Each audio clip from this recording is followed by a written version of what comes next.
কিসে রিজিক বাড়ে, কি করলে রিজিকে ভরপুর বারাকা হয়, রিজিকের চাবিকাঠি কোথায়, কোন পথে চললে রিজিকে ভরপুর বারাকা হবে, আমার জীবনে বরকত নেমে আসবে রিজিকে, এটা জানতে মনে যাচ্ছে না আমাদের? হ্যাঁ, কষ্ট হচ্ছে আপনাদের? কষ্ট হচ্ছে? তাহলে কি করলে রিজিকে ভরপুর বারাকা হয়, কি করলে আমার জীবনে ভরপুর বারাকা নেমে আসে, এই পয়েন্টটাতে আমরা একটু আলোকপাত করি।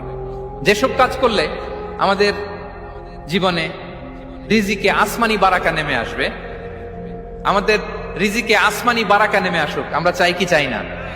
সবাই আমরা চাই নিশ্চয়ই। যে কাজ করলে রিজিকে আসমানি বারাকা আসে, এর এক নম্বর হচ্ছে তাকওয়াল্লাহ, আল্লাহর ভয়।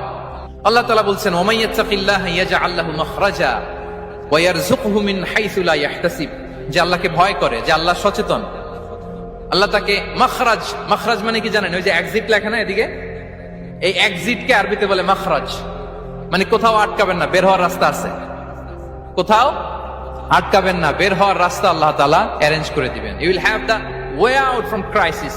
ক্রাইসিসে পড়লে, সংকট মোমেন্টে আল্লাহ তাআলা ওখান থেকে এক্সিটের ব্যবস্থা আপনাকে করে দিবেন।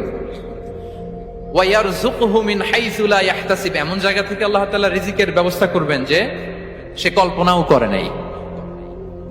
এরকম অনেক সময় হয় না যে আমি ভাবিও নাই যে এখান থেকে আমার রিজিকের বন্দোবস্ত হতে পারে, কোত্থেকে যে রিজিক চলে আসলো, এরকম জীবনে মাঝে মাঝে হয় কি হয় না?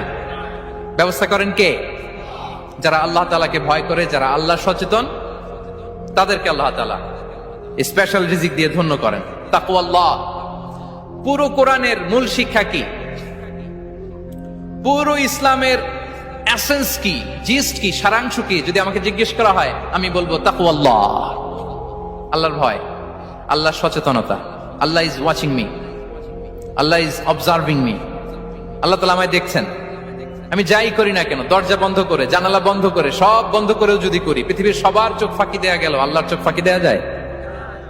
পুলিশের চোখ ফাঁকি দেয়া যায়, সিকিউরিটির চোখ ফাঁকি দেওয়া যায়, আমার সাথে বন্ধুদের চোখ ফাঁকি দেওয়া যায়, ফাঁকি দেওয়া যায় না একটা মহান সত্তার চোখ। তিনি কে? এই যে সেন্সেশন, অনুভূতি, দিস ইজ তাকওয়া। এই অনুভূতিটার নামই হচ্ছে তাকওয়া, যে আমি যাই করি, যেভাবে করি, যখন করি, কেউ দেখে না, কিন্তু দেখে কে? কেউ যেটা দেখে না সেটা দেখে কে? দিস ইজ তাকওয়া। এই তাকওয়ার চর্চা যার মধ্যে আছে, তার রিজিকে বারাকা নেমে আসবে। আমরা যেন তাকওয়ার চর্চা করি, আমাদের ছেলে মেয়েদের জন্য এটা শেখাই যে কেউ দেখে না বাবা, কিন্তু আল্লাহ দেখে। ছোটবেলা থেকে যদি আমাদের সোনামণিদের ব্রেইনে এই তাকওয়াল্লাহ নামের এই সফটওয়্যারটা ইনস্টল করে দেই, আর কোনোদিন সে বিপদগামী হবে না, পথচ্যুত হবে না। ওই ছেলেকে দিয়ে আর পৃথিবীতে অন্যায় করানো যাবে না, সে পাপ কাজ করবে না, সে অন্যায় কাজ করবে না, সে অন্যের রাইটস নষ্ট করবে না, সে দুর্নীতি করবে না, সে ঘুষ খাবে না, সে সুদ খাবে না। শুধু দুর্নীতি দমন কমিশন দিয়ে দুর্নীতি বন্ধ করা যায় না, এই তাকওয়া আল্লাহর সফটওয়্যার ইনস্টল করে দিতে হবে। তাহলে এক নম্বর হচ্ছে তাকওয়া, আল্লাহর ভয় যেন আমরা আমাদের হৃদয়